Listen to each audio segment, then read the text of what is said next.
Sa isang toxic na karelasyon ay unti-unti mong kinakalimutan ang halaga mo.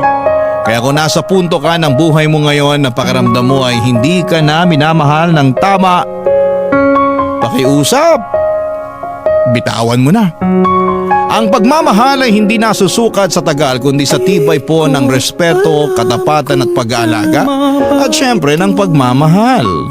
Hindi mo kailangan manatili sa isang relasyon na puro pasakit at luha lamang ang ibinibigay sa iyo. Dahil ang tunay na pagmamahal ay hindi ka winawasak, inaangat ka at pinoprotektahan ka dapat at pinaparamdam sa iyong sapat ka. Kaya kung nasasaktan ka na, panahon na para piliin mo naman ang sarili mo.